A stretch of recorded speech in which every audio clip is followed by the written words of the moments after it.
Thanks for joining us. Welcome to Live Free, Ride Free. I'm your host, Rupert Isaacson, New York Times bestselling author of The Horse Boy and The Long Ride Home. Before I jump in with today's guest, I want to say a huge thank you to you, our audience, for helping to make this happen. I have a request. If you like what we do here, please give it a thumbs up, like, subscribe, tell a friend. It really, really helps us to make the progress. To find out about our certification courses, online video libraries, books, and other courses, please go to rupertisaacson.com. So now let's jump in. Welcome back to Live Free, Ride Free. The process of self-actualization takes many forms. And I am happy to have Beverley Kane, Dr. Beverley Kane from the University of Stanford. And she's also a doctor, and she's also an equine practitioner, and she's also many things. And she didn't start that way. She came to California with $35 in her pocket and living on her wits, and somehow ended up a professor of medicine at Stanford, as well as other things. So I think that is definitely a life story we need to hear. And then a present day, what on earth are you up to with these amazing life skills that have brought you this far? So stand by, my friends, for Dr. Beverley Kane. Thank you so much for coming on the show. Please tell us who you are and what you do. Thank you, Rupert. We have a little bit of a history, and it's so nice to be on your program. So as you said, I came out with $35. I actually hitchhiked out here. Where from? Where did you start? I was based on the East Coast, basically in New York. I had been doing, at the time, I was doing a lot of anti-war activism. That it was the time of the Vietnam War. So I was very active in the effort to end that war. And I hitchhiked out here. My boyfriend was out here, and I had $35, and I had the resources to stay for 2 weeks. And that was, I think, 55 years ago, about 1972. And what happened is, while I was out here, I got really sick, and I ended up in the hospital. I had What were gone you sick with? What did you get? I had an ovarian abscess. Oy. I had a fever of 103. And How so old were you at this point? I was about 21, Okay, really young for that. Okay. 21, yeah. And so I went to the Berkeley Free Clinic with a temp of 103, ended up in the hospital. And when I got out of the hospital, I wanted to repay the kindness of the Berkeley Free Clinic, so I became a volunteer. And then I was in their paramedic program, which isn't as we think of paramedics. It's more kind of a barefoot doctor. It's not the people that ride in ambulances. And through one thing and another, I went back to school. I had dropped out of college, dropped out of school. I went to. Where were you at school and what were you doing? When I dropped out, well, I dropped out of Columbia University Okay. initially during that anti-war effort. Okay. And so based on the East Coast. And what had you been studying? Well, I started out thinking about medicine, but the couple that taught chemistry were just these old biddies that made it so uninteresting that I minored in art history and art, and took Chinese, actually.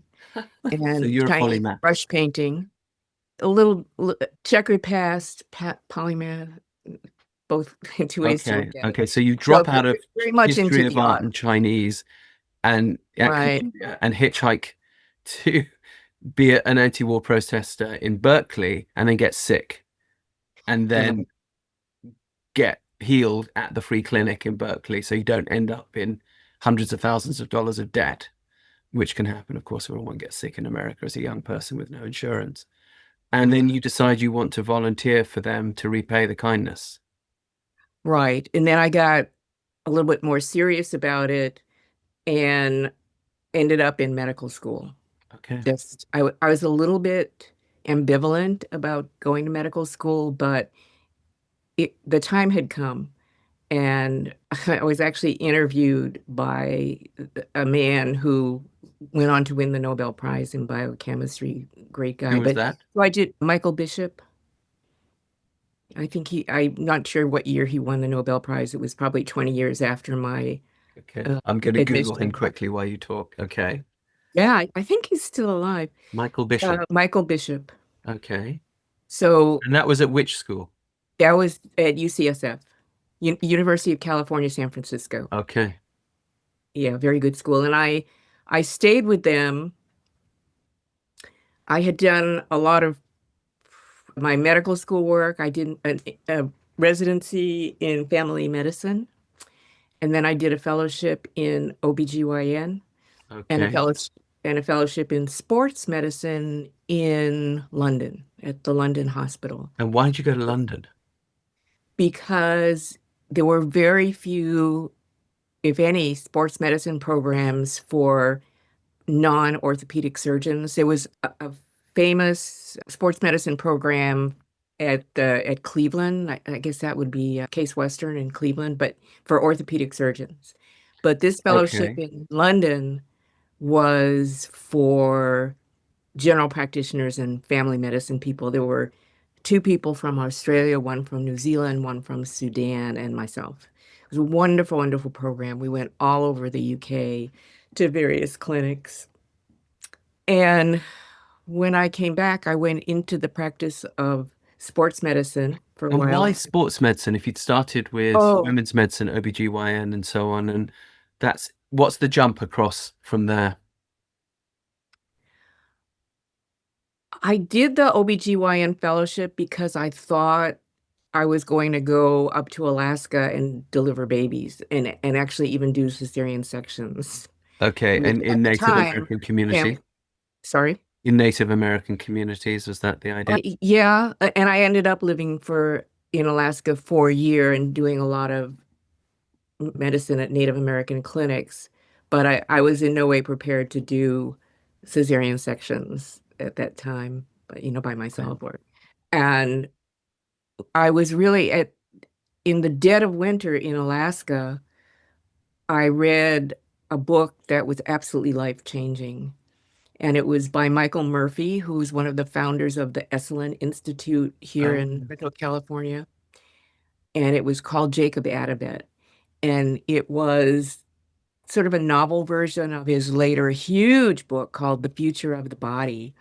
And it was about human potentials in a somatic sense, not just the mind, but what the body would be capable of at the time. I think that the 1 mile, the limit was a 4-minute mile mhm. by, I think, a British guy, actually. Right. And that stood for decades. Yeah. And I don't know that it's been broken yet. Right. And Roger somebody, I think, from UK. And I had just been always very, very athletic, very about the body. And this will relate later, hopefully, to how I got into horses and how I relate to Okay, so sports horses medicine now. to you. Okay, Jumping into got it. horses. So through So there. By the way, I'm just looking up bookmark Michael that thought. Bishop. This is amazing. He's best known for his Nobel winning work on retroviral, basically oncology. He Yeah, was the first bloke to find out how malignant tumors are formed from changes in the normal genes of a cell. And it's funny, we take that for granted now, don't we? But I guess back in the yeah. 80s, that wasn't so well known. So lucky you Well, to have someone like that to mentor you. So you, well, yeah. He actually didn't mentor me. He interviewed me for medical school admission, and he was the greatest guy. I remember our conversation like it was yesterday, and it was 1974 what or did he say? something. What stands out in the memory? So he told me that one has to be really careful how we look at announcements of medical breakthroughs and whether they're made in the public press, in the news. He was very good friends with the science writer for the San Francisco Chronicle at the time, and that name escapes me, and that I know that person has since passed away. But if you're looking at medical breakthroughs that are announced by the people who made them, the researchers, you have to take it with a grain of salt because they're going to inflate their findings and their importance. Yeah. And one should trust more the reporting in the scientific press. for accuracy and context of any medical breakthrough. I don't think that's an issue now with everything we're getting on the internet, but in the pre-internet days, there was a lot of self-aggrandizement by medical researchers in even the medical journals, but Yeah, also now in it's almost flipped, and it's like one is skeptical of what one sees in the medical journals because more than half of what's in there was yeah. funded by the pharmaceutical industry. So, but that seems to have, crept up on us a little bit in the last 25 years. Yeah. Well, there's a lot of fraud now. And just Yeah. this week, in my newsfeed, there was an article about fraudulent reporting in medicine, and AI is coming up with falsified data and inaccurate data. So, yeah, it's a real problem. Oy vey. So, yeah, Snake oil salesman and to use an alive old and British well, even expression. in the virtual world. Okay, Uh, so you end up in London so and I ended up in London, and I had a wonderful, wonderful year there. Just fantastic. Going down to where is it that the Royal Navy is doing the 30-meter, 33-meter breath hold dives as an exhibition. Yeah, mm, just amazing that the Royal Navy came back to San Francisco and went into a sports medicine practice. I always say I was the token yuppie woman doctor in a kind of she practice in downtown San Francisco. okay. And that was run by an anesthesiologist who had no clue how to manage the financial and administrative aspects of a clinic. So that clinic tanked. And I worked a couple of other places. And then I went to Stanford, taking the place of a guy who went off to do his fellowship. So I ended up at Stanford in the technically the Division of Cardiology, but it was the Stanford Center for Research in Disease Prevention. And a good part of my sports medicine fellowship was preventive medicine, was exercise physiology. So it was about a third orthopedics, about a third exercise physiology, and a third of an assortment of different topics in sports medicine, like the chief medical officer of British Airways coming to lecture us on team team flight medicine, medicine for team flights.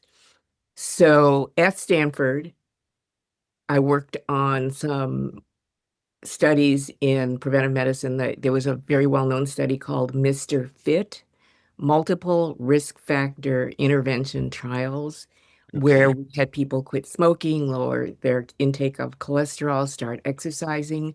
Stress management, which I'm very involved with now, was a big part of that also. Would that And have been in the 80s?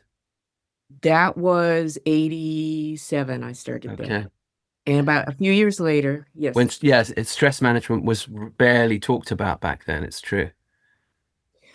Well, it's interesting because in the UK, one of that miscellaneous third that wasn't orthopedics or exercise physiology, it was sports psychology. There was a fairly big section on sports psychology and dealing with stress and performance anxiety in athletes, Yeah. and especially top athletes. I mean, we worked with the British Olympic team when the Russian Olympic team came there. So when those grants ran out, we were funded by grants, and when the grants ran out, I went over and worked at Apple Computer. Apple Computer had worked with us in some of our studies. What had they done with you at that point? They And were they looking at stress for their they workers? looked at stress, exercise. It wasn't mostly stress, it was mostly aerobic exercise, aerobic and anaerobic So were they already physiology. aware at that point, Apple, of people sitting too long at computers? Yes, Why they were were. they Yeah. into it? Yeah. There was some of that was ergonomics, and I ended up making ergonomic house calls on some of the people in the cubicles in Apple Okay. Computer, which was kind of interesting. They were interested because corporate fitness was just taking off then. The leader and pioneer in that area was Johnson and Johnson, and Apple wasn't too far behind in building fitness centers, My job there was to do a multiphasic physical on any employee was eligible to have an annual multiphasic physical with So they blood just work. basically wanted fit, healthy employees. Right. Yeah. Right, because there was data on productivity in healthy employees, productivity employees who were less stressed, lower blood pressure, fewer medical Mm, problems. mm. There was a big quit smoking program. One one story that stands out in my mind and my heart is there was a person there, he was then a guy who was very well known in the Pascal programming world. And then he transitioned to a she. He had been was a 2-pack a day smoker. And in transitioning, he needed to go on hormones. And the doctors wouldn't prescribe hormones to somebody who smoked because there's a much higher risk of stroke with estrogens and smoking. And so he was highly motivated to quit. And annually, every year in November, we had this event called the Great American Smokeout. It's a national event where smokers take a non-smoker as a partner, and the non-smoker gives up something, and the smoker gives up cigarettes. Okay. And so I became this person had been my patient in the clinic for annual physicals and a couple of other things. And so I became this person's partner, and she very successfully gave up smoking, got their hormones, and ended up with long blonde hair and painted fingernails and mini skirts and things like that. Quite a fun story. What did you give up? Oh gosh, probably sugar, maybe sweets. I don't remember. I don't have a huge sweet tooth, How but long were you supposed to give it up for? I think it was 6 weeks, 30 days, 6 weeks. Okay, so not that It's long. still going on, although, yeah, the Great American Smokeout is still going on, so I'm not sure Mm. how long the commitment is, but yeah, that was really sweet. Yeah. So I worked at Apple for almost 10 years and had become very interested in medical informatics, which is the use of computers in medicine, Okay. because to be a little tangential and do a little backflip, in my teenage years, I had been really interested in computers. Also, I had gone to a summer program at the Massachusetts Institute of Technology, MIT, for computer programming with punch cards in those days. Okay. And so I was always interested in computers, and I was at that time particularly interested in artificial intelligence in medicine. Okay.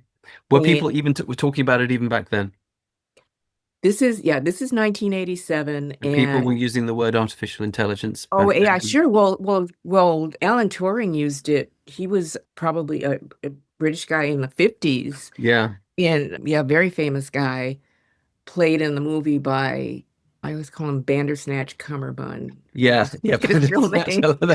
Benedict. Um, you know Yeah. who I mean. I Yeah, do. they really good He movie was called talking about Imitation artificial Game. intelligence back Oh then yeah, in yeah, the yeah, war. yeah. He was definitely. I don't know who coined the term, but he was using it. But so I was interested in artificial intelligence in medicine, and Apple had just started their AI group. And the man who was to become my husband, I have to get this in, was the second hire in the Apple AI group, and we came together to plan a panel discussion on AI in medicine in Macworld, at Macworld, which is a huge annual Macintosh conference in San Francisco. So when I left Apple, I went to work for Philips Medical Systems. And why did you leave Apple? Why did I leave Apple? Because I got offered this really interesting job. I had been doing mostly physicals for 10 years. We didn't have Okay. a clinic where I actually saw sick people. It was just physicals and physicals and physicals. Got it. And I loved the group. We recently had a big reunion. But I wanted to do something a little bit more challenging mentally. Hmm. And at that point, the electronic medical record was coming into the fore, and particularly the electronic patient record, the patient view into the electronic medical record. So Philips Medical Systems had a group out here that was developing a patient record and actually, I think, yeah, it was a doctor and patient record, both views into the system to integrate with their radiology suites. Philips was, and I think still is, the leader in cardiac radiology, radiology for cardiology. And so that was a great group. And then somehow I think Philips put the kibosh on that. I don't exactly remember what happened. But then I went to a company called WebMD, which probably a lot of people have heard of. Yeah. And that was a terrific experience also because we were also working on the patient record, the view into patient data, and designing a medical record. The And internet was alive and well by this point, right? So yes, you're this is right. 2000, year Okay. 2000. Okay. Yeah, yeah, the Yeah. email, everything. It wasn't like it is now. There Right. wasn't But it was a lot of the degree of. In fact, Apple was it was just the big getting takeoff. It into was it. the big, yeah, it Yeah. was, yeah. When I left Apple, so I left Apple in 97, Hmm. and I was one of the people that had helped form the Internet Interest Group. There were two people from the Advanced Technology Group, and my husband, they had the internet. The American military had internet in the 70s. It was called ARPANET and DARPANET, and Mm. it had internal emailing systems and kind of like what it is today, at least technically, technology wise.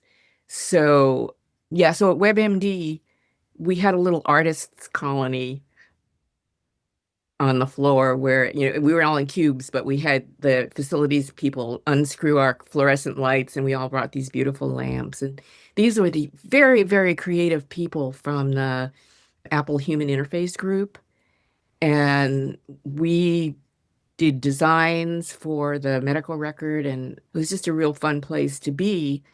And then WebMD, who was based mostly on the East Coast, they decided to close their Silicon Valley office and they wanted to divide it up and move some to New York and some to Atlanta.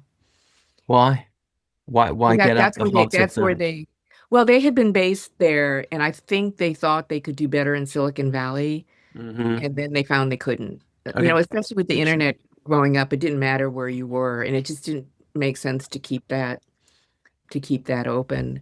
Mm. Just again, parenthetically, that collaboration was between a company called Healthion and WebMD.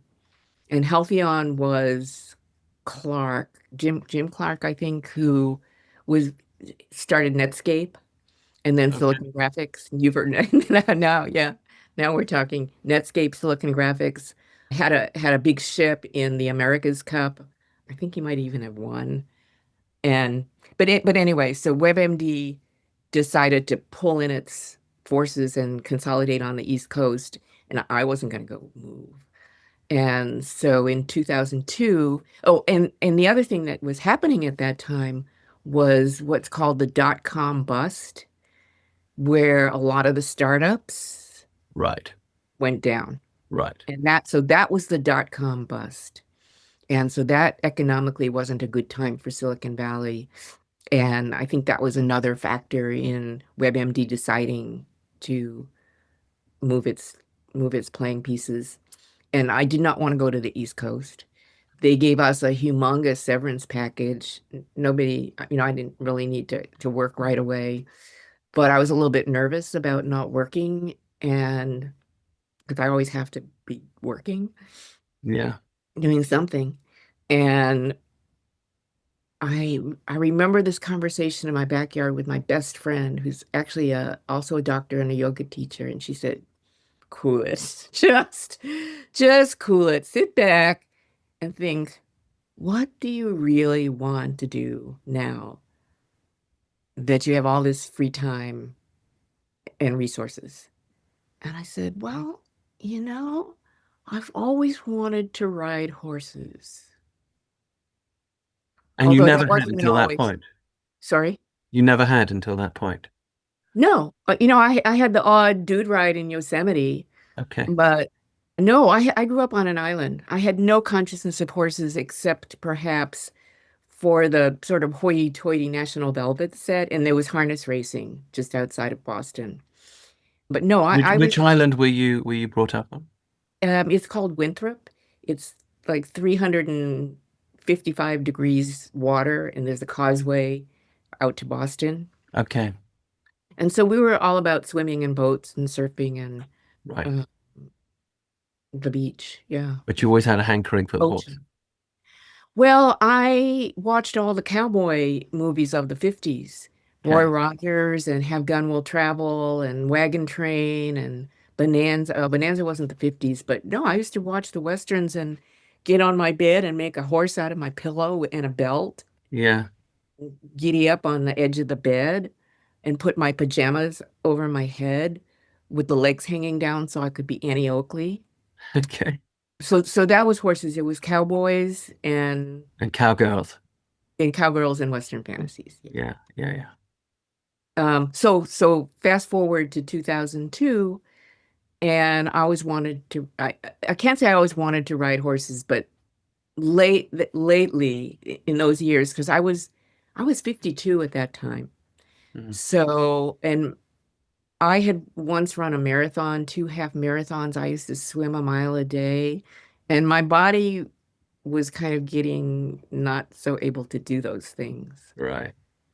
And I thought, well, you know, if I get on a horse, I will be strong again and fast again and graceful again and tireless again.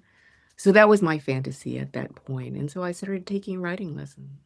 It's surprising though that it took you that long. So if you've been out in Silicon Valley all that time, and Silicon Valley is actually people often don't realize this, but it's a very horsey place. And people think of Silicon Valley as like a valley of silicon, and it isn't. It's like one of the most beautifully forested, rural, semi-rural parts of, California, and lots of horses. So I'm surprised that within that culture you hadn't found your way there and until this point. You'd always have to try to avoid it. Well, it's not so obvious. I Especially at commuted. Stanford, because Stanford has a big equestrian presence, right? There's even fox hunting going on that campus. It was also it was on a whole other side of campus Mm, from us. So I really had no consciousness of the Stanford Red Barn Equestrian Center right. as it is.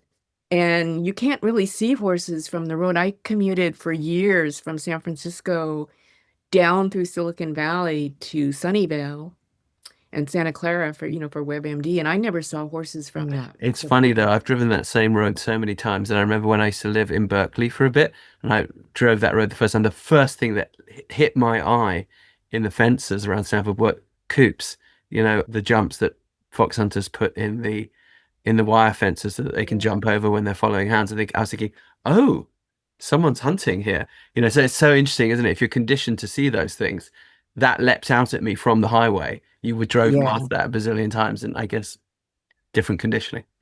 Different. Well, and now I'm on a 300-acre ranch that starts 100 yards from the highway, and I never knew there were horses there. Right. It just you're right. You've got to be conditioned to see it. Yeah. There has to be something in your mind that gets triggered when that happens. And I always thought horses were beautiful animals. But so there I was in 2002, and I started taking riding lessons. And it I really loved my instructor. I kind of have her to this day. Mm-hmm. But riding at that point for me, and I don't fault my instructors, but it's just sort of the kind of person that I am, a little bit perfectionist. So it was all about doing things right, being correct. It wasn't even at that point so much the relationship with the horse, although I love animals and, I feel very connected emotionally and spiritually to animals and horses. But at that point, riding was about being correct. And I went to my lessons every week for years with knots in my stomach, afraid of how I was going to mess up. Yeah, I think that's the story so many people have. Yeah. Yeah. Right. So then, fortuitously, what happened was a few years later, I think in 2004, 6, something like that. I, no, it's later than that, but I got bucked off a table in my kitchen. Okay. Naughty Yeah. table. I was naughty table, very just inbred, I think. And I got a broken foot, a dislocated elbow, and a How does sprained one ankle. get bucked off a table? I was putting wine glasses away on a high shelf, and it was a small table. It wasn't really made as a step stool, Ah, and it was on spindly legs, and my foot placement was such that it flipped out from under me, and I ended up on the kitchen floor. And synchronistically and symbolically, there was in our living room a guy sitting there who was an adjuster from the insurance company because we had had flooding in our garage. So he was sitting there with his little laptop adjusting. And that became very symbolic because that accident was this huge adjustment in my life. Because the orthopedic surgeon that tended my foot said, "We can't ride anymore. You can't ride right. until your bone heals." Right. And I said, "Well,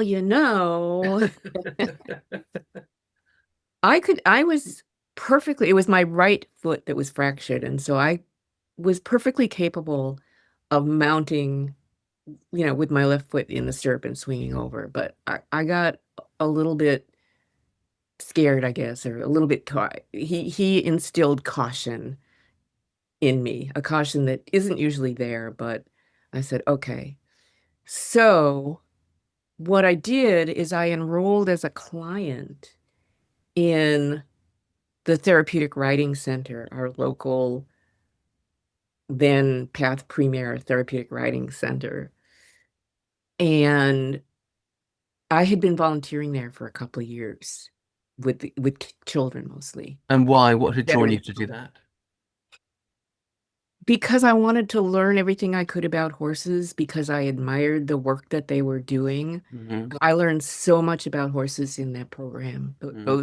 Those horses were in some ways very different from the lesson horses that we Yeah. had at the ranch. Just amazing horses, a lot of them. And I wanted to do something of service. Hmm. And there may have been other reasons, but at any rate, after the accident, I became a client in that center. And I had the most fantastic therapeutic riding instructor, Corey Thompson. I have to say her name into the video, invoke her, because she actually later became and still is quite a big part of my horsemanship life. And for the first time, it was just playful to be on horses. It was so liberating because, I was bareback. We rode Mm. bareback. And it was a wonderful horse. I can see him, but I can't remember his name. And we did airplane arms, and we did around the world, and we did breathing and singing, and everybody was just so cheerful and playful. And I thought, wow, this is what I really want to have for my horsemanship. And there was a somatic aspect of feeling my body, feeling my breathing in in a playful way, not in a way that was meant to put myself in the correct ear hip axis position Right, for correct riding. or run your marathon correctly, or the other things you'd been trying to do correctly with your body, I presume, as Right. well, which Yeah, also yeah, had yeah. probably lacked play, had high Well, achievement, but perhaps not quite so, not as we'd say in the UK or Ireland, not much crack. yeah, well, I could swim before I could walk.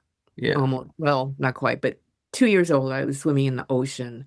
Mm, And swimming wasn't about being perfect right. or about, I mean, I did take swimming lessons and teach swimming and learn technique, and there's something to it, but it was always fun. Yeah. And horse riding lessons just weren't fun Right, because you until I didn't had get to grow up on the back of right, I things didn't, messing yeah, about yeah, like yeah, we yeah, did. Yeah, so I always associated it with fun.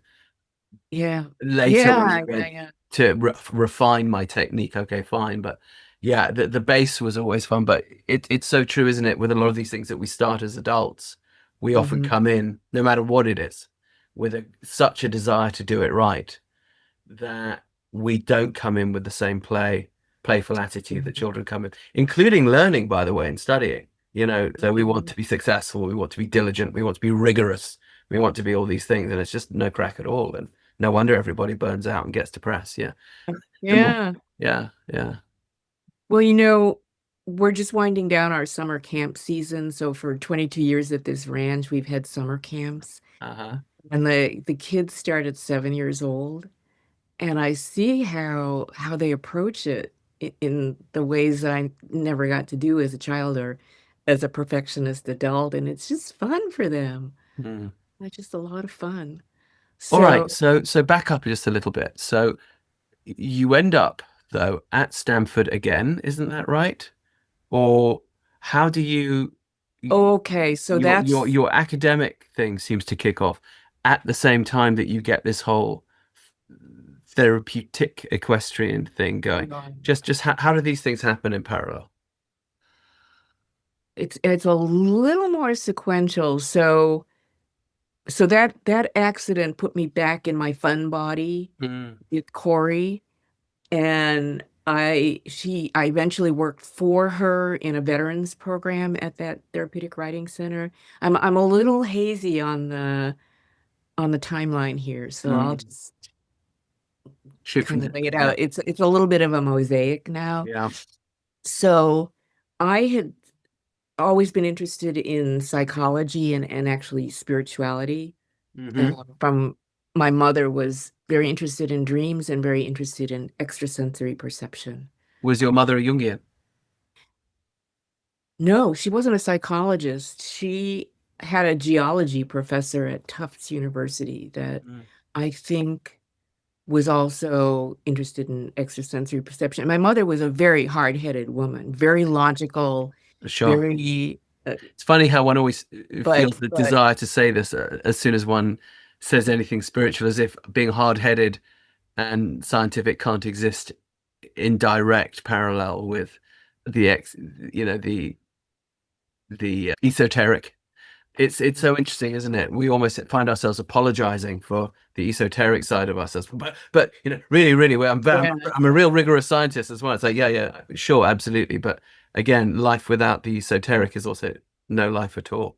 And Well, we also yeah, know I mean, physics now is, well, its way back to the esoteric. But I yeah. can hear what you mean. It's okay. So your mother. Okay, wait, I've got to get a little tangential here Okay, because what please. you just said is what brought me to Warwick Schiller from your podcast. Ah, And my life's work now is bridging the scientific and the spiritual through horses, through quantum physics, quantum theory.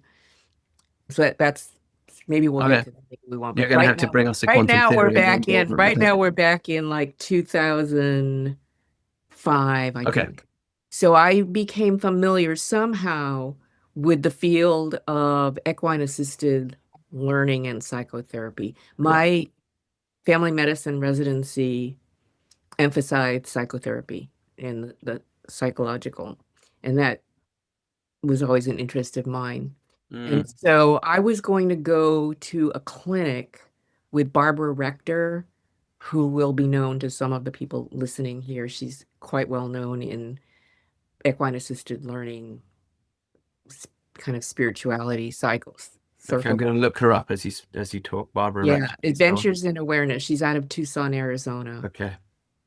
And I was supposed to go to a clinic of hers down by San Diego in California, and the clinic got canceled. And in the cancellation email, there was an invitation to do the 5-day version of her clinic in Tucson. And I thought, well, do I really want to commit to that amount of time and the resources and everything? And at that point, as I was deciding, I had what Carl Jung calls a great dream. Okay. I had this magnificent Technicolor dream of red Mustang stallions dancing in the desert. Okay. And this dream was complete with a Native American shaman riding over the hill. And I had no connection with deserts. And the horses were dancing in the dream. They were dancing. And I said, okay, I'm supposed to go to the desert and do this workshop, which I did. And Walter Zettel was there.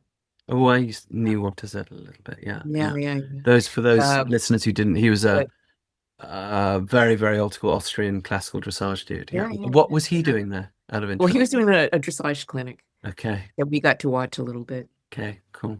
Amazing guy. He's since over the Rainbow Bridge, but yeah. I have his book on the bookshelf behind me there. Yeah. Oh, yeah. So in Barbara's syllabus, she had a big 3-ring binder for us. There was an article in the Egala magazine about Alan Hamilton, who was Egala, again, for listeners who don't know or what that is, was I'm sorry, one of the first models of equine facilitated psychotherapy, effectively. Okay. equine-assisted growth and learning association. Right. So there was an article from their magazine in Barbara Rector's 3-ring binder on Alan Hamilton, who was then the chief, and may still be actually, the chief of neurosurgery at the University of Arizona. And he was a horseman with a ranch. And he had developed a program called Medicine and Horsemanship, where he taught workshops for medical students with his horses in communication, teamwork, basically that. And when I saw that, just this light bulb went off in my head, and I thought, this is what I want to do. I can work with horses and medical students and doctors and nurses to improve communication, because doctor communication issues were and are a sore spot in medical practice. It's so true. Bedside manner. People underestimate it, but the doctors that kill their patients, and vice versa, just by being unpleasant, and others who didn't do so well in their degree, all of whose patients seem to get better just because the doctor is more empathetic. Yeah, exactly. And I would always hear horror stories about how badly people were treated by their doctors and dismissed, misunderstood. And so with Alan, under Alan's mentorship, I established that same program at Stanford. As you know, if you followed any of my work, I'm an autism dad, and we have a whole career before this podcast in helping people with neurodivergence, either who are professionals in the field. Are you a therapist? Are you a caregiver? Are you a parent? Or are you somebody with neurodivergence? When my son Rowan was diagnosed with autism in 2004, I really didn't know what to do. So I reached out for mentorship, and I found it through an amazing adult autistic woman who's very famous, Dr. Temple Grandin. And she told me what to do. And it's been working so amazingly for the last 20 years that not only is my son basically independent, but we've helped countless thousands of others reach the same goal, working in schools, working at home, working in therapy settings. If you would like to learn this cutting-edge neuroscience-backed approach, it's called Movement Method. You can learn it online. You can learn it very, very simply. It's almost laughably simple. The important thing is to begin. Let yourself be mentored as I was by Dr. Grandin and see what results can follow. Go to this website, newtrailslearning.com. Sign up as a gold member. Take the online Movement Method course. It's in 40 countries. Let us know how it goes for you. We really want to know. We really want to help people like me, people like you out there live their best life, to live free, ride free, see what happens. Now, were you already back at Stanford at this time? No. So how did you establish this at Stanford? Well, first, let me just back up 1/4 of a step. We did the first program at UCSF up in San Francisco. And actually, the clinic was 2 hours north of that, and that wasn't going to fly. Medical students weren't going to drive 2 hours to this thing. Okay. And we had hoped there was supposed to be a resurgence of horses in Golden Gate Park in San Francisco, and that never happened. And I Golden Gate remember Park, that. Yes. That yeah, beautiful stable that's still standing empty there. Yeah. yeah. Well, there are police horses in the park, but the old stables never got refurbished. Mm. And Golden Gate Park was right down the hill from UCSF Medical School. Mm. It's like a 5-minute walk. But that never happened. And so I said, well, why don't I try making an elective at Stanford? So I looked around on the internet for departments that I thought would be amenable, sympathetic to improving doctor-patient communication. And the chief of family medicine at that time was a guy who had grown up in Canada on the US border with horses. And he was all for the program. He was just very aware of the relationship with horses and how horses can teach us to be better people. So he was all for it. But the rule was, in order to create an elective for medical students, you had to get a medical student champion. So we found this woman who had 2 horses at the Stanford Red Barn Equestrian Center. And she had to drop out of Stanford. She was diagnosed with non-Hodgkin's lymphoma. Oh. And she had to drop out of medical school for 1 or 2 years. Mm-hmm. And during those 1 or 2 years, her horses were her saviors. Right. Did she then survive? Yes. Oh, yeah. She's at the Vanderbilt now. Wow. And yeah, she did very well. Good. And yeah, I'm still in touch with her. And so she became our champion. Okay. And so we had the Stanford program at the ranch, at the 300-acre ranch that I'm at, which is owned by Stanford. Stanford owns 8,000 acres of land in the area, many of which are ranches, some of which they've closed down, unfortunately. So that kind of brings us up to date, except for one thing, which is the jewel in the crown, so to speak, which is the Medicine and Horsemanship emphasizes communication, teamwork, leadership, which wasn't an issue when I was in medical school, but it is now that medical care is delivered in corporate structures, basically. So it's got corporate hierarchies that demand leadership and self-care. And at some point, I think connected with this accident and working with Corey, I realized that the real thing that I wanted to teach was the somatic aspect of being with horses, that just the total body connection, which becomes a energetic connection and a spiritual connection. Hmm. Because at this point, I was also teaching Tai Chi at Stanford. Of course you were. Sorry, of Of course. course you were. Well, that happened in a weird way too. I kind of got roped into it, but it worked out. And there's another slightly gentler martial art called Qigong, Mm. which is more of a health practice than Tai Chi, although they kind of both are. And so that's what I'm doing now is mainly teaching Qigong with horses. And how do you do that? So we learn some traditional Qigong forms. There's a basic traditional Qigong form called the Ba Duan Jin, which means the 8 pieces of silk, 8 silk brocades. And interestingly enough, the Ba Duan Jin is being heavily studied by the health ministry in Beijing for its ability to help people with cancer.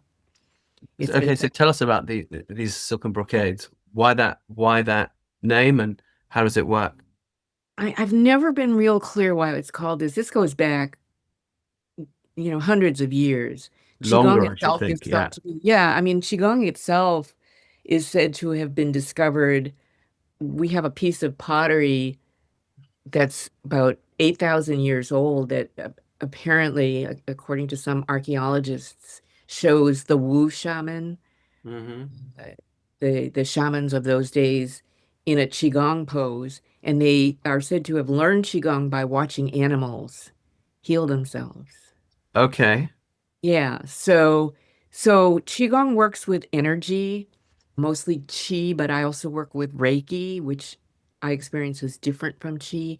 And so the name of the course is Equanimity, Stress Reduction, and Emotional Self-Regulation in the Company of Horses. What? Just quickly back to Beijing. Why is the health ministry there looking at this particular Qigong practice? What's it finding that it does for cancer? This is interesting. So there's some survival data. Largely, what it does is it eases depression. It Hmm. promotes appetite because people with cancer tend to be really isolated. And so it's a very social activity. Hmm. And there may be other factors that we're looking at in terms of the energy shifts that are salutary for cancer. They're actually looking at 3 different forms of Qigong. One is the Baduanjin, the 8 silken brocades. One Hmm. is called 5 animals Qigong, and the other is this practice called Guolin walking after Guolin, who was a cancer survivor. She had ovarian cancer and lived 10 more years than her doctors said she would by developing her form of Qigong, which is now called Guolin walking. Okay, I'm just going to just so that those who've never heard of this before have a little bit of context. I've just done my little Google while you were talking. So it says, what are the 8 brocades in Qigong? It says the 8 brocades are a set of Qigong exercises that originated in China and have been practiced throughout the world for thousands of years. Each movement focuses on a different meridian to improve the flow of qi through the body.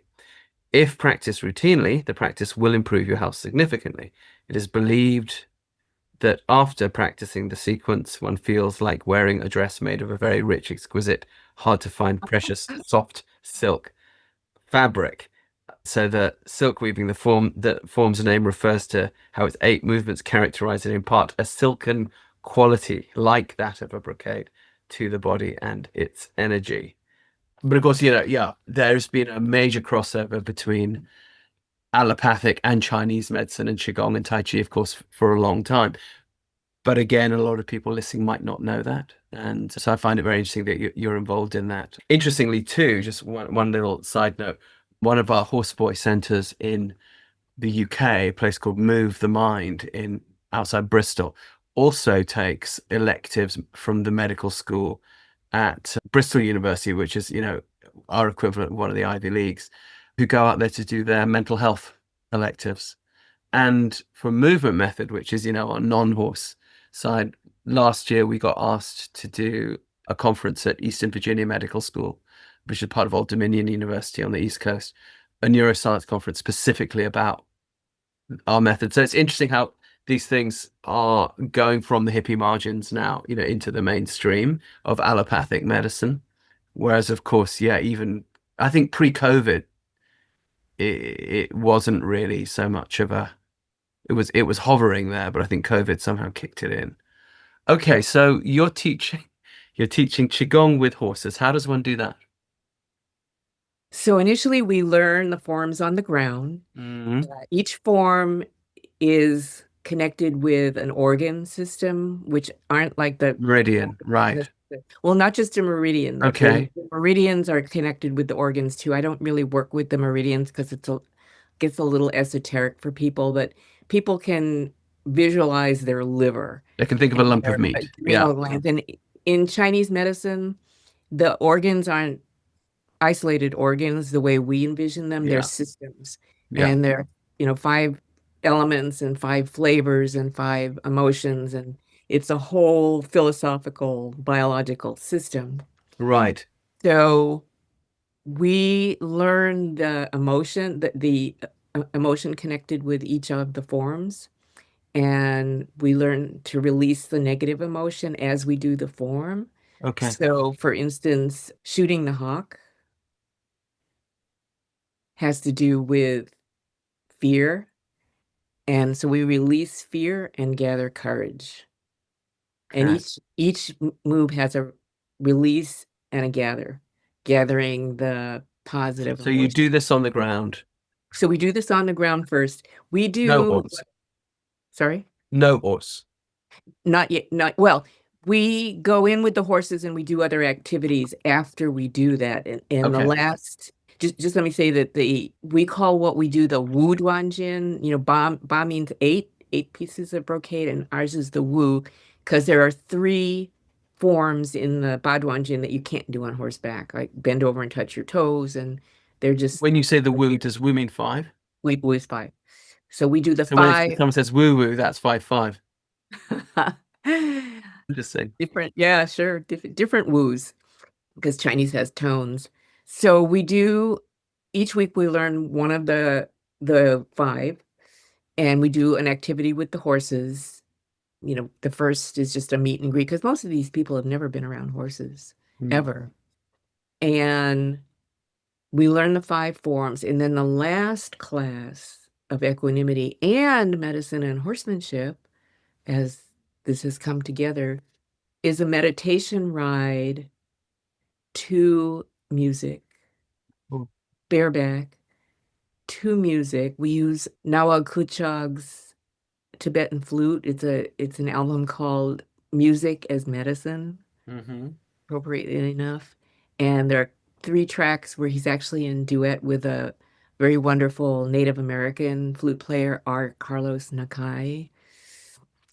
And so we sit at a halt and do the forms that we've learned, and then we do a little walkabout. And we do this in teams of 4, where we use a therapeutic riding configuration. So we have 1 rider, 2 sidewalkers, one or 2 sidewalkers, and somebody leading the horse. So yeah, it's really, really nice.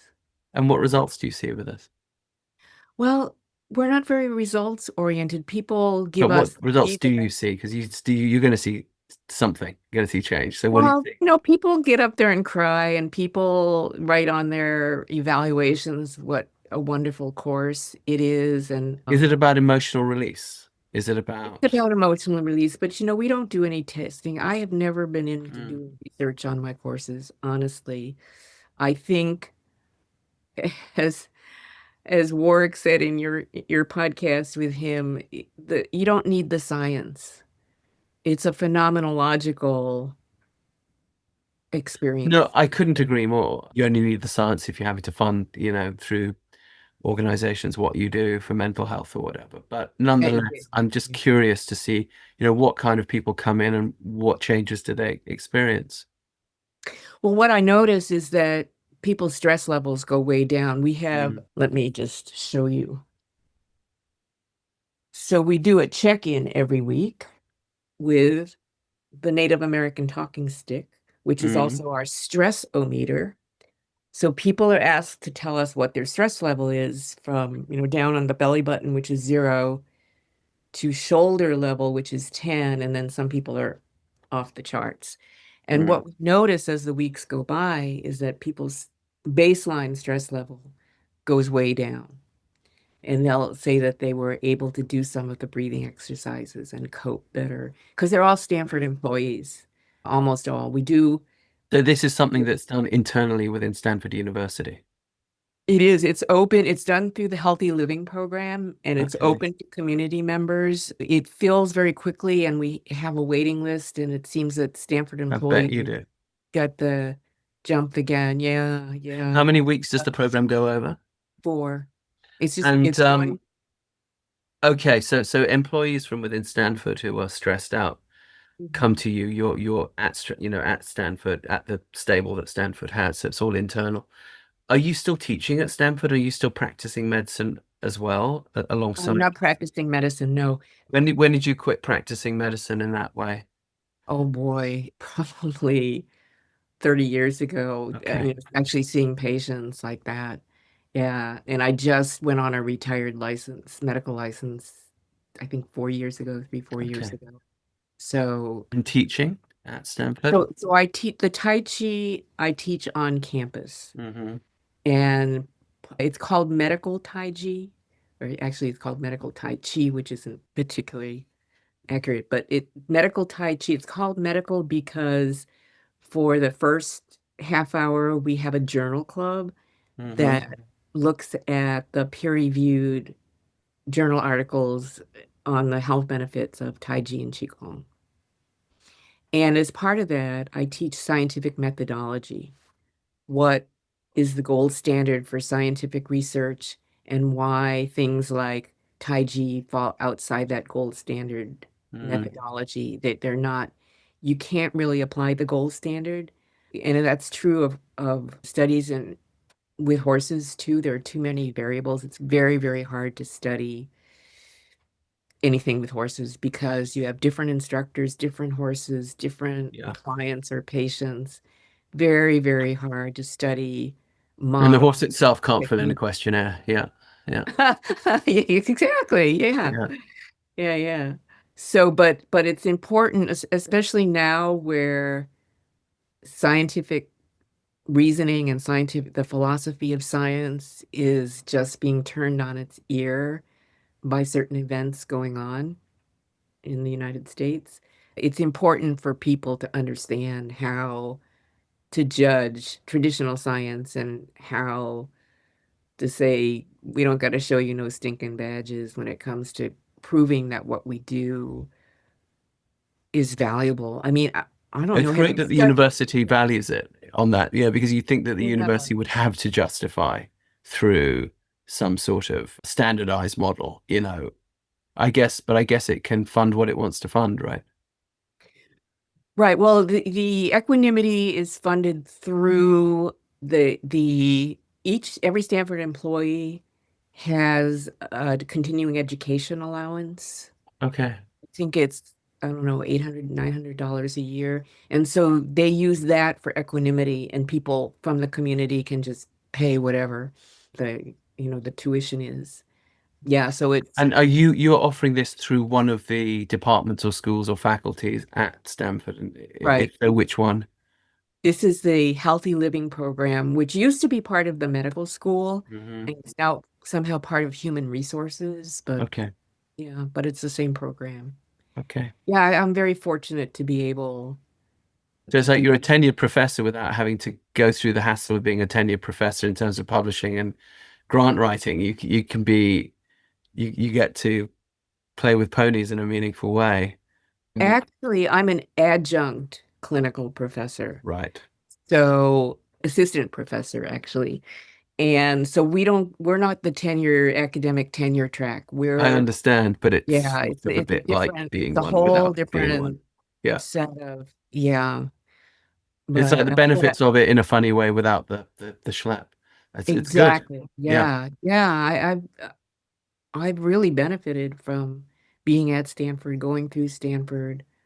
Yeah, and Stanford, has led the way in so many things. It's so interesting. I think that many of us in other parts of the Western world don't know really how much of our modern life is affected by what has gone on at Stanford University in the last, 60, 70 years, from the counterculture to, the studies into compassion to the, studies in computer science to birthing Silicon Valley, which basically birthed out of Stanford. It sort of is Stanford, really. It's just Yeah, Stanford Fairchild. Old Boys Club, and it's very, I think Stanford University has shaped modern thinking in a way that's disproportionate, in the way that, say, Oxford or Cambridge probably did in previous generations.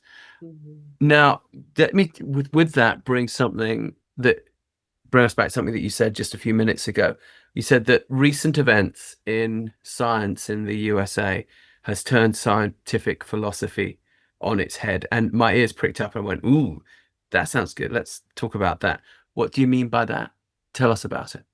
Well, I really don't want to get into politics, but what's happened is that the Centers for Disease Control has been, The CDC. or the CDC, the National Institutes of Health there've been huge cutbacks, huge changes. A lot of people who don't have medical or scientific backgrounds have been installed in positions of leadership. I think in other countries they call those commissars. Yeah. Yeah, yeah. So it's thrown everything into disruption in terms of what we thought we knew about, vaccines. And there's been a huge resurgence of measles outbreaks in the United States, especially in Texas, as the anti-vaxxers have risen to ascendancy in the national health institutions. So it's just, you know, it it's like a Coke. I look at it as Cocapelli, the trickster, making us sit back and think about, what do we really know about science? What do we really believe? What's really true? How do we prove things to ourselves and to the scientific community and to the public health How do population? you think? I mean, I think we can certainly know what the problems might be at this point, but it's easy to understand how the anti-vax thing got going because when big pharma just keeps throwing more and more of them at you, it's going to create a counter movement. It just is, and they should have seen that one coming, I think. But if philosophy of science has been turned on its head, that also means that it must be happening in some really good positive ways too. What do you like in the words of the great Lou Reed? It's easy enough to tell what is wrong, but that's not what I want to hear all night long. Let's talk Take about. some heroin. That's right. I'm the eternal optimist, and I think a lot of what's going on is actually very positive. I'm also very optimistic about AI, which a lot of people are not, because I feel that a lot of the really horrific things that have been done that we're afraid that AI would do, we're sort of forgetting. I know that's us that do that. When we've done about 10,000 years of genocide and atrocity. So if AI is going to just do that again, that's actually business as usual. That's no different. Mm. But it might do something different, I feel, because we are also a very loving species. That's always forgotten. And that the people writing those programs are not evil. There may be people who are evil who are trying to control them, but it's rather like the horse. You can use it to commit a genocide, and many genocides have been committed on the backs of horses, or you can use it to heal. The horse will lend you its power either way. But we seem to have arrived at a point where fewer genocides are being committed on the backs of horses, and more people are harnessing that power for healing. Although it's taken us a few millennia to get there, perhaps AI is going to accelerate that in other walks of life. But back in terms of this sort of scientific philosophy, I'm interested because this is all affected by you've used the word quantum a few times in this conversation, right? Well, Quantum what being we're talking potential, earlier. really. Yeah. So you must have thoughts on where all that is going. You've Mhm. been involved in computer science. You've been involved in allopathic medicine from various viewpoints. You've been involved in Silicon Valley. You've been involved in the types of companies that were beginning to, as you said, the word artificial intelligence, which is deeply tied in with the whole quantum thing, has been around, since World War II, but of course has massively accelerated. You've had a bit of a front row seat of all this. What are your thoughts? Where's it all going? I'm very hopeful that artificial intelligence will be a positive force. I think that can happen. I think in the cycles of history that we've seen in the world, we've seen, horses used for war and horses used on farms. And now horses are mostly very beloved animals that seem to have emerged. They survived and they emerged in a very positive way, at least for all of us. One important facet we haven't touched on in my background is parapsychology. Go on then. I have always been interested in and somewhat active in parapsychology. We had a group called the San Francisco Parapsychology Research Group, and people related to that group who were interested in consciousness. And when you consider the subject of AI, you have to consider consciousness Okay. and whether Okay, so define parapsychology first, so we know the terms that we're dealing with here. right. Parapsychology is the field that studies, and this is a little bit of a circular reasoning, circular definition, paranormal phenomena such as extrasensory perception, telepathy, animal communication, certainly, Why energy did you become healing. interested in this? Were you interested in this before you got involved in horses, for example? Oh, absolutely. My mom was a big believer in extrasensory perception. And every time there was a synchronicity or we arrived at the same thought, somehow she would say, "That's ESP." Also, dreams. We would sit around the table in the morning and talk about our dreams every single day. Okay. So there was an aspect of dreaming that was precognitive, and there was an aspect of dreaming that was metaphysical, spiritual, and some just mundane.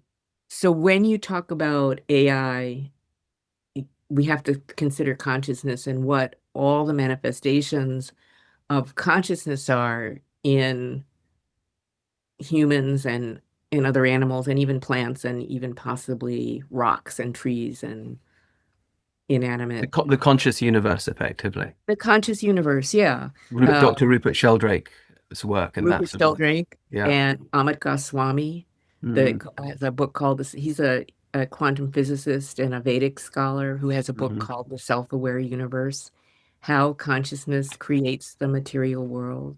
A life-changing book for me. I'm reading it for the fourth time right now. So, and it's interesting because Alan Turing, who was one of the fathers of artificial intelligence, he wrote a paper in 1952, I believe it was, that countered all the objections to artificial intelligence being real. At the time, people were dismissing the idea that machines could be intelligent or that could show any form of intelligence. And he countered all the objections except one. And the objection that he couldn't counter was the objection from ESP. It's called the ninth objection because it was the ninth one he dealt with. And that was the idea that computers could demonstrate psychic abilities. So that's a question that I have. I think, will they ever be able to communicate psychically with horses? Will they ever be successful animal communicators, which I heartily believe in. I've had wonderful experiences with animal communicators. And computers are now quantum systems, and quantum theory offers models, and I want to emphasize that they're models. They're not proofs of how paranormal phenomena might exist outside of space and time. Because, classical, I won't get into a technical discussion of all this, Please do. but okay. So classical physics, the Newtonian physics, is based on the idea that everything's predictable, that the world functions like a machine. If you know the initial conditions of a planet or a car or a ball, then you can predict its behavior. So classical physics is deterministic in that way and materialistic in that it believes that everything is matter. Quantum physics is not deterministic because, due to certain principles, such as the uncertainty principle, you can never know for sure the initial conditions of a system. So you can never predict where it's going to go. And mathematically, at least, and functionally with subatomic particles in experimental physics, time goes forward and backward. There are quantum leaps between states with no Interim intermediate process. states. Yeah. No intermediate states. You don't know the electron's here and then it's there and you don't know where it's been. And you only have probabilities of where things are. So it's a very probabilistic. What is the uncertainty principle? The uncertainty principle says that you can determine with great accuracy either the position or the momentum of a particle. If you know a lot about the momentum, the position becomes almost unknowable, and vice versa. So you can know one or the other, but not both. Okay, interesting. As you may know, if you've been following my work, we are also horsey folk here, and we have been training horses for many, many years in the manner of the old classical dressage masters. This is something which is often very confusing for people. We shine a light on that murky, difficult stuff and make it crystal clear. If you'd like to learn to train your horse in the manner of the old masters and really have fun and joy for you and your equine, go to our website, heliosharmony.com, sign up as a premium member and begin to take the Helios Harmony course, which will take you from 0 to the piaffe, where the horse is dancing on the spot, in hand, on the ground. And then from there, you can develop out to anywhere you want to. heliosharmony.com to unlock the secrets of the old masters. So you cannot determine the initial conditions. And in quantum mechanics, everything kind of exists outside of space-time, that especially Goswami's thesis is that matter is not the primary substance, consciousness is.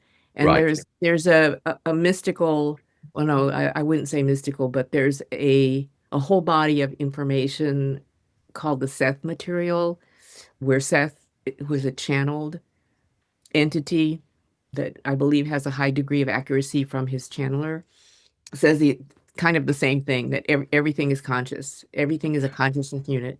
There's Right, and there's a growing body of physicists yeah. and computer people subscribing to this view, it seems. That's what I was hoping we'd get to when you said philosophy's being turned on its head, because the political climate is something historical. Those things ebb and flow. What can you say?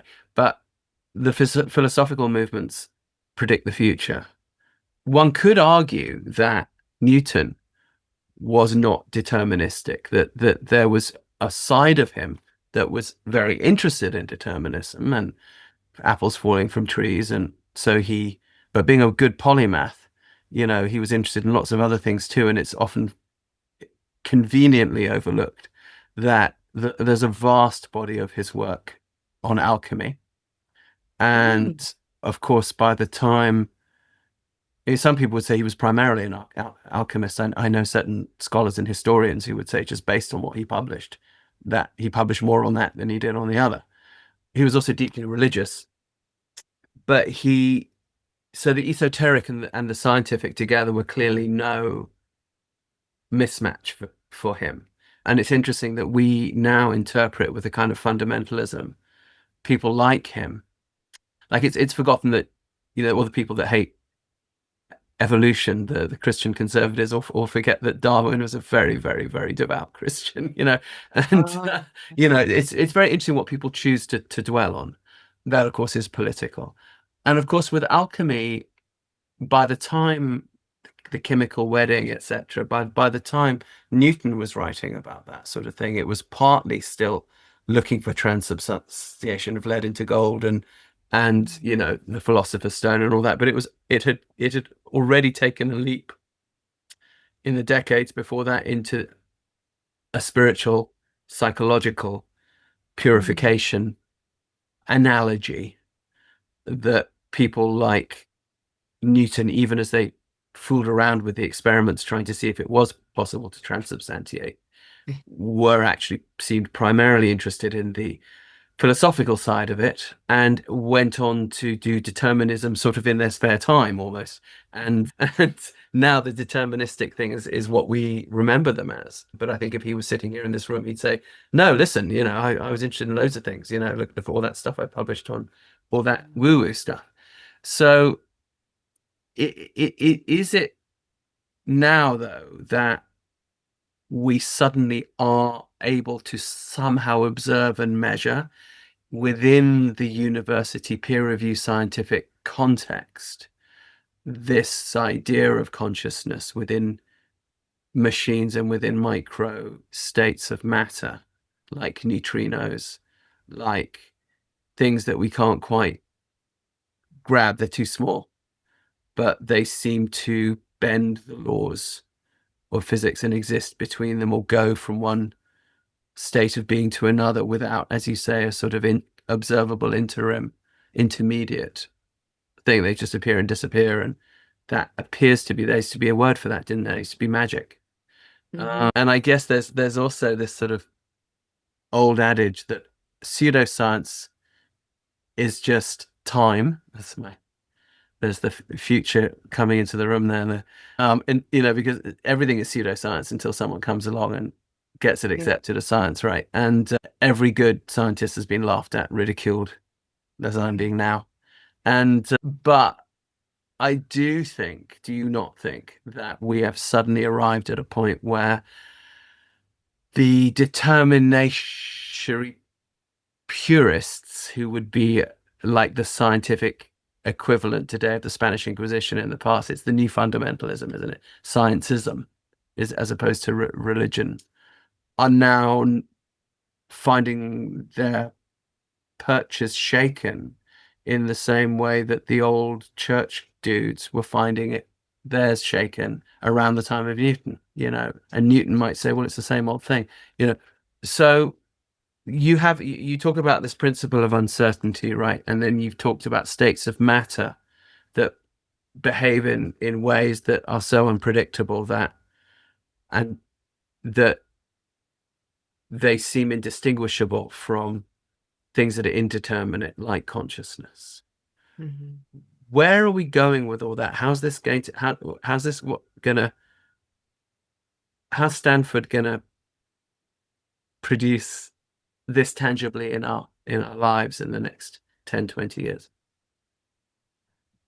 I don't know. There's certainly a lot written about consciousness now that AI is being hyped so much, or not a lot. There was an article I read just yesterday that I had high hopes for, about whether, it asks, the headline, the title is, "Can AI ever be conscious?" And then you read the article, and it's talking about experiments with people who have strokes or who are under anesthesia, and they're looking at consciousness as a function of the brain. They're looking at magnetic resonance, and they're looking at EEGs. And I'm like, no, you can't look at consciousness using machines that way. Well, that's the old approach, isn't it? Saying that consciousness is a product of the mind rather than the mind being a product of consciousness. Yeah. Right. There are two kinds of people in this world. The epiphenomenalists that say that consciousness is an epiphenomenon or a product of the biochemical brain, and people like Amit Goswami, who are the consciousness primary people, of whom I'm one too, which is saying that consciousness is primary and may even have created somehow through energetic manipulation all the things that we consider material. I think that one really exciting development, which isn't all that recent, was the Alain Aspect, a Frenchman, who basically is the father of quantum entanglement, which is the phenomenon whereby two electrons that are once together and then they're separated. When you make a measurement on one electron, it changes the second one in a way where it's faster than light, and the speed of light was the Einsteinian limit on any kind of signaling or information transfer. And so that limit has been violated. And that's what I'm personally most excited about, because it would seem to explain telepathy, precognition. There were experiments. One of the moonshots had an a telepathy or a parent ESP experiment aboard, and it's been What are the moonshots? What's that? the space vehicles that went to the moon. Okay. They had as one of their experiments an ESP experiment that showed that even as far away as the moon is, the ESP signal doesn't deteriorate the way, say, a magnetic field would deteriorate. How do you measure the ESP signal? Well, it's not a signal. It's just a phenomenon. There were targets. It's a little bit complex to explain, but there are targets. In the most simple form, I'm in the spaceship. I take a picture of a horse, and I get to the moon, and I look at the picture, and somebody on the Earth is trying to see what I'm seeing, and You're talking about it, remote viewing. remote viewing, yeah. The Okay. remote viewing. So That would just a be the little aside for people who right, don't know what right, that is. right. Have you ever heard of a little old organization called the CIA? Yeah, or Um, just mhm. they put Yeah, the CIA was Project involved with that. Gateway. Right. They Then, put a lot of effort into this probably still are, but only what has been published, Project Gateway, where they were doing remote viewing, not only over large spaces of space, but over time. And they seem to have been doing it quite successfully. Of course, doing it for intelligence. That's what you're talking about, right? More or less. right. Yeah. I don't think the moon experiment was the CIA experiment, because that person, Russell Targ, is right here, a couple of towns over in Palo Alto.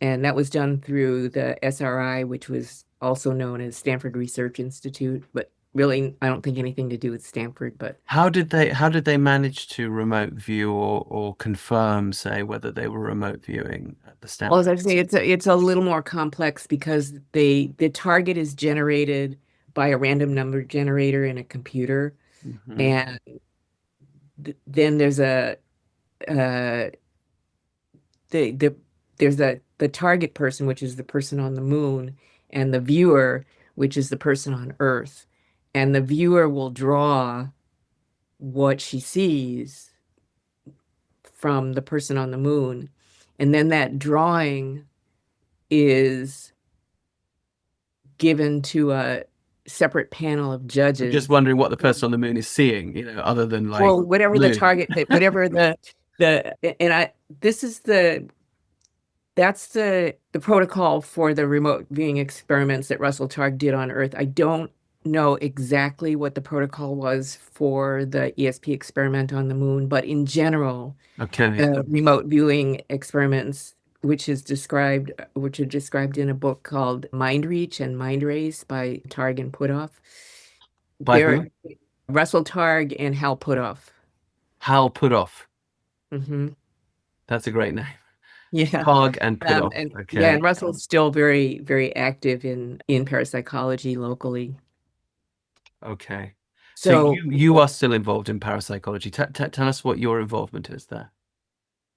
I'm not really anymore. I'm not doing experiments or participating in experiments, but it's just kind of having email discussions with my old buddies from the parapsychology research group and kind of But tuning you in. were part of the parapsychology research group at Stanford. This wasn't at Stanford. This was an independent Okay. organization in San Francisco. The parapsychology research group had nothing to do with Stanford. Okay. Okay. So yeah, So this was when an you say independent. you're not doing experiments anymore, does that mean that you were? I participated in some experiments way back when, where they put me in a Faraday cage and had me hold copper cylinders and things like that. I did funny things like Can that. you tell us a little bit more? That sounds No, I really don't interesting. remember. For one thing, they didn't tell me what I was doing at the time. But one thing that's interesting, a Faraday cage is a wire construct that filters out all electromagnetic signals. So whatever happens in a Faraday cage and gets transmitted to the outside world is assumed not to be based on electromagnetic transmission. And because for a long time people thought ESP was an electromagnetic phenomenon, but Okay. the experiments in the Faraday cages proved that that wasn't so. That ESP happened from here to the moon and within Faraday cages. So when the So is ESP in fact quantum entanglement, just on a human level? I don't know. I mean, it could be. That's what's exciting to me about the theories. Right now, quantum entanglement has only been demonstrated in a laboratory for subatomic particles. Macro systems have not been shown to be quantum entangled. So even though we feel quantum entangled with our spouses and our horses and our cats, there's no way to prove that. Right, Because but if microparticles have been shown measured, yeah, we of yeah, course are composed of microparticles, right? A macro right, system is many right. tiny things come together to make a big thing. So there must be bits of us that are Yeah. entangling here and there, no? Well, it could be. I mean, a lot of parapsychologists who who I think are sort of materialistic in nature and epiphenomenalists say that the quantum reactions happen in the microtubules of our brain Right, cells. this is what I was hoping you were going to get to. These recent studies Yeah. that were published last year and Yeah. the work of Penrose, 40 years ago. Yeah. Roger, yeah. What? So tell us about this.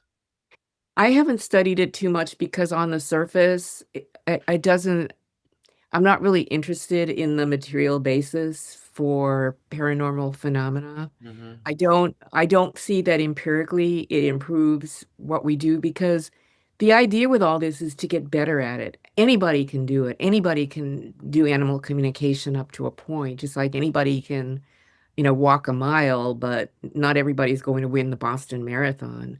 Anybody can learn to do animal communication and other forms of paranormal activities. It's something that we have in us. It's our birthright. Right. Now, some people would say, it's very interesting, this one, that was born of indigenous communities, especially working with psychotropic plants that put you into an altered state of consciousness that allow you to have these transdimensional relationships with the consciousness of animals and plants and so on. What's interesting for me is all my experiences with indigenous people talking to animals and plants were in the Kalahari where no psychotropic stuff grows. It's just not there. So there is no ayahuasca, there is no magic mushroom, there is no peyote, there is no fly agaric.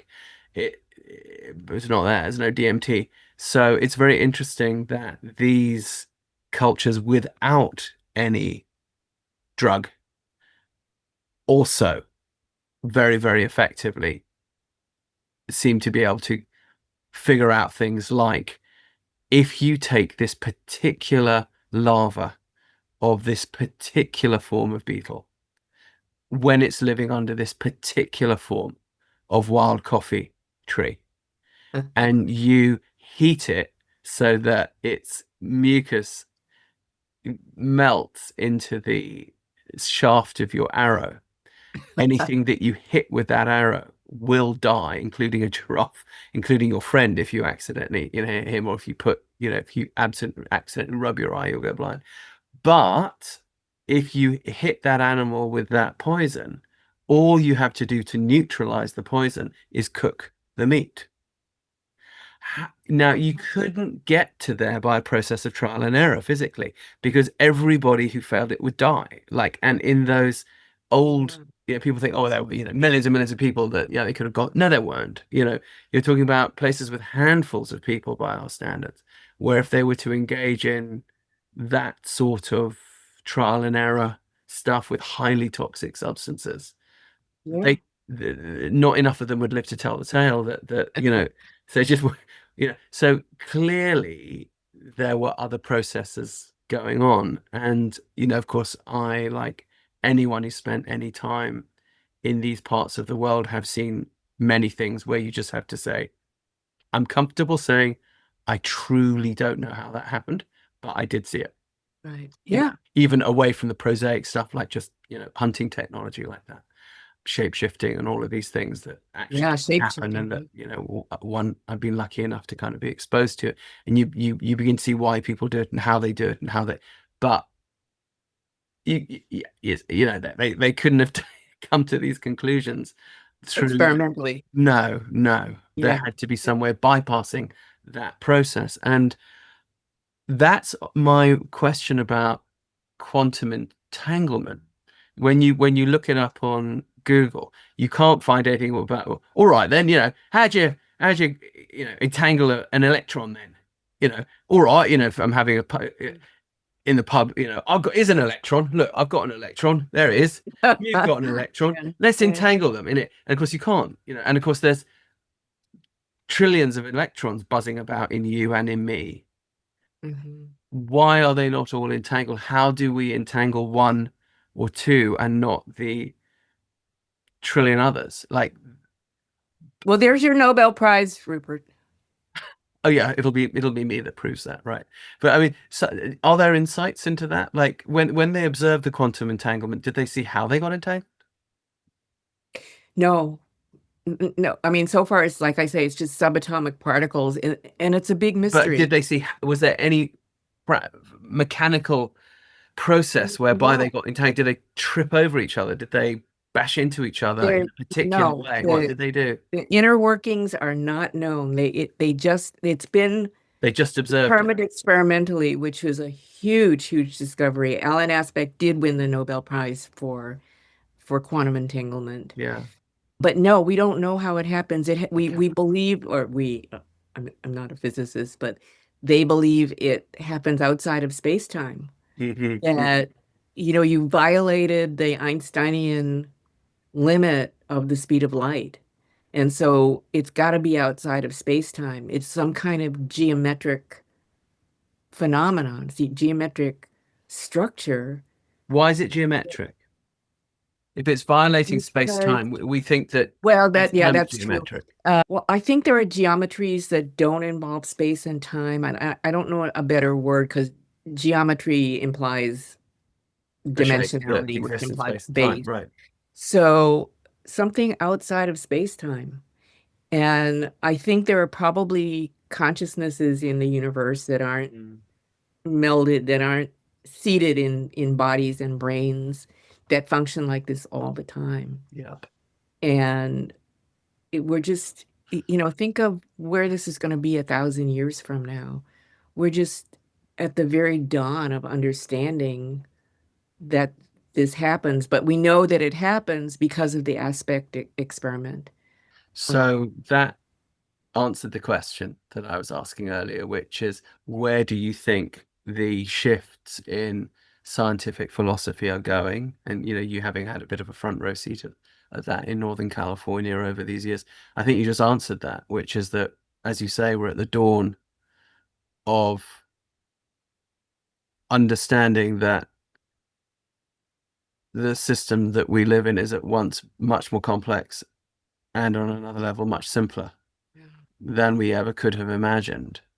In that, when I say simpler, that we can access these states and perhaps we'll realize that we always have been, and that many aspects of day-to-day life actually are those, but that perhaps we could, rather than stumbling over them inadvertently or not so much intentionally, we could more and more make that a focus of attention and then do things which appear magical. Now that, of course, it's hilarious because, any self-respecting Native American or Kalahari healer would say, well, I do that every day, mate. Yeah. As have my ancestors for the life. But you lot, us, put all those people to the stake for, 1,000 years. And so you regard it as this huge deal. But I think that what the difference is between that indigenous way of doing it on a very effective way and training people in a spiritual technology that accesses that, marrying that with the deterministic, mechanically physical sciences, I think makes it accessible to the modern mind. And computing is the way that I think people can accept it best, because we're used to computers doing magic. I mean, if you and I sitting here on this Zoom looking at each other, if that had been presented, that would have been something we'd have seen in like a Star Wars movie in 1977, right? Yeah. They'd have done something like that and we'd have gone, ooh, maybe we'll be there in 1,000 years. I don't think we'd have quite thought we'd be here so casually in 40, right? But it is magical, isn't it? I mean, we're effectively entangled here, aren't we? Well, right. And quantum entanglement has moral implications too, because if we understand that everybody is part of one consciousness outside of space and time, you can't hate somebody. You can't hate other people and kill other people and make war on other people. Well, perhaps you It's still really can, because you can just quantum blind physics yourself. is Yeah. the physics. Sorry. Perhaps you still can, because you can just blind yourself to it. I mean, Well, that's what, yeah, that part might take 1,000 years too, because all our sci-fi movies like Star Wars and Star Trek, they're still about evil forces all those and years into the conquest. future. Yeah. But quantum physics is the physics of love, and the entanglement as a philosophy is about that. It's about connection. Interesting that you say that, because any healer I've ever spoken to, whether it's been in the Kalahari where I know them best, or other places where I've participated in those sorts of things, like little bits in the Australian rainforest, little bits on the Navajo reservation, little bits in certain other areas of the world. Whenever I've asked them, the healer, well, what is this force that you're using, this energy? It's back to your Qigong thing, whether it's, they say, oh, it's Qi, or the life force or whatever, or it's electricity, or it's what the Bushmen call Ngum, which is one of those untranslatable words, but it's somewhere between life force, energy, and wisdom and strength. It sort of encompasses all those things. But again, they all say it's a sexual energy that lives at the base of the spine and you can do things with it. When you ask them, well, okay, then what is Ngum? What is Ki? What is Kundalini? You always get the same answer, which is what I've always gotten was, oh, well, Rupert, that's quite simple. It's just love. It's just that with a certain training process, you can learn to direct it. Yeah. So is the quantum mechanics and quantum stuff like that merely our post-agricultural, post-indigenous life culture just coming back to the same conclusion that we actually had 300,000 years ago, and still do, which is that we can do things quite effectively in dimensions outside of time and space as well as dimensions inside time and space, and that these things are not contradictory. And it's interesting, isn't it, that those early cultures, which are still around, don't make war. As you say, that they don't hate, they don't, and they're totally human. They're not saints. They just don't do that stuff. Yeah. Well, we can hope. We were all indigenous at one point, and then we kind of lost it. But Well, there are we're all things. children of planet Earth, so we are still indigenous, Yeah. even if we've displaced others and been displaced. And the mystical traditions of particularly our three most common religions, Christian, mystical Christianity, Sufism, and Kabbalah, within somewhat within the structure of traditional religions, have that spiritual yearning toward love and connection, Yeah, and are open to mystical experiences that we would call paranormal. right. It does, and it does seem that that's always nature's direction, that Mhm. no matter how much you mess it up, it will go back to harmony. If you cut your skin, it will heal. You can abuse your liver massively. I know I have in the past, and it will Yeah. still reconstitute itself. Nature wants to go, it seems, always in that direction of, for want of a better word, love. I mean, your body loves you, right? Your immune system loves you. It behaves in a loving way, doesn't it? That's why an autoimmune disease is such an anomaly when there's a disruption like that. Well, Because even that, it's trying to protect you with love. indeed, yeah, inflammation is just a protection Misguided, mechanism. but that's a condition of consciousness too. Absolutely. But you think of the trees that need forest fires to open up their cones and regenerate the forest. Mm, Nature healing. absolutely. So what's next for you? You've got a nice equine therapy practice going there, or therapeutic practice there going at Stanford. And I'm going to have you on the other podcast. So don't worry, listeners, don't stop jumping up and down. We're going to ask her in much more detail about that over on Equine-Assisted World. And we'll do that in a few weeks. Oh. So we will do that interview. But where are you going now with your scientific life and your sort of general, what's next for you? You've led such an interesting, self-determined life so far. Well, a big part of my joy is teaching college students everything we've talked about. Medical Tai Chi starts next month, and I just love teaching the college students about, I love that in the you're at context Stanford of Tai Chi. University teaching On medical one Tai hand, Chi. sorry. I love that you're at Stanford University teaching medical Tai Chi. That just makes me feel like the hippies won. And I love that. Yeah.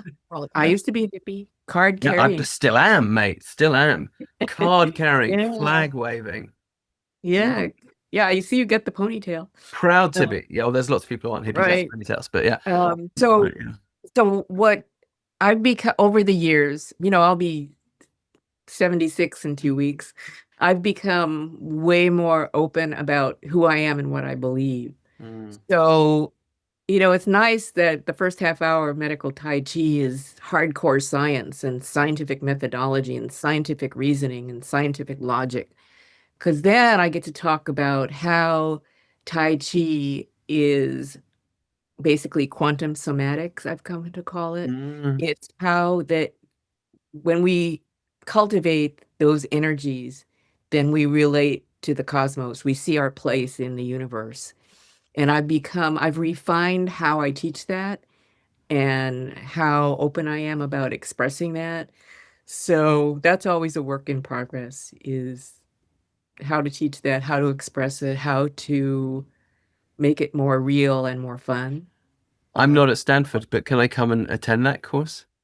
Oh, please, Have a yeah. down Well, the wall? you should come and do equanimity and do our meditation ride I'd love bareback. to. Yeah, Well, as you know, we have a really, really good horseboy practice very close to you yeah. there in Half Moon Bay.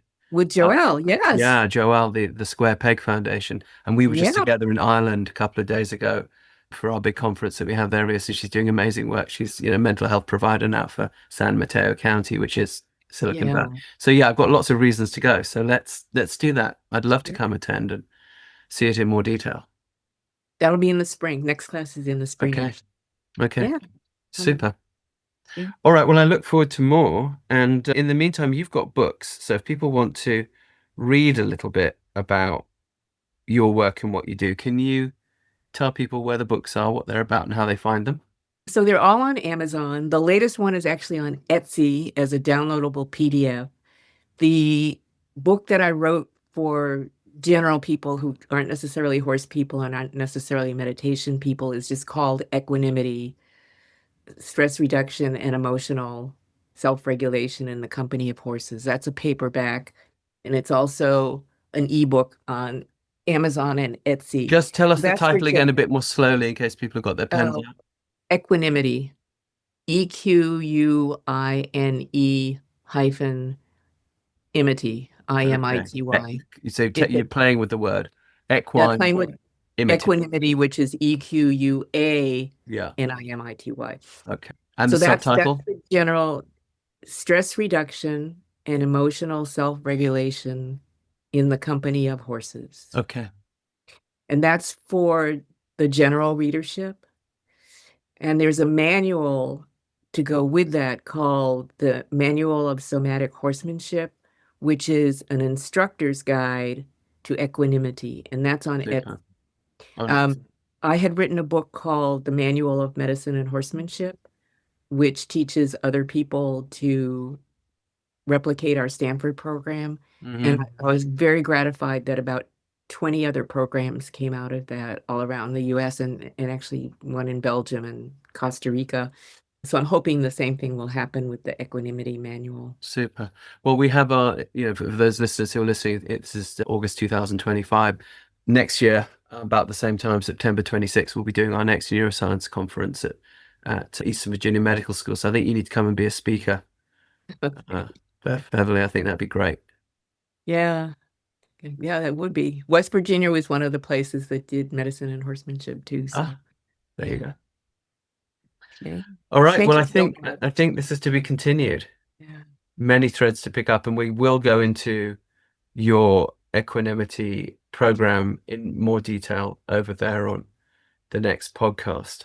But I'm so glad we got to look at what has formed this and how you've gone from hitchhiking with $35 in your pocket to protest the Vietnam War, to becoming a doctor, to becoming a professor, to becoming a computer scientist, to becoming a corporate person there in Silicon Valley, to eventually the physics of consciousness. I love it with horses thrown in the mix. I think it's fair to say you are still living a very, very self-actualized life, and many of us are benefiting from it. So thank you so much for coming on the show, and I look forward to the next one. Same. Thank you, Rupert. I hope you enjoyed today's conversation as much as I did. If you did, please help us to make more. Please like, subscribe, tell a friend, give us a thumbs up. If you'd like to support us on Patreon, please go to my website, rupertisaacson.com. And if you'd like to find out about our certification courses with autism, education, horsemanship, everyday shamanism, there's a whole range of cool stuff. Putting a show together like this is not an easy task. If you'd like to support us, please consider going to our Patreon page and showing us some love there. Even the smallest donation, it really helps us to keep the good content coming. So go to rupertisaacson.com and click on the Patreon link. Not to mention our excellent merch. Please go to our shop and check out some of our really cool rock and roll themed merch, t-shirts, hoodies, all that sort of thing. rupertisaacson.com, it's all there. I can't wait for our next guest and also to meet you there. In the meantime, remember, live free, ride free.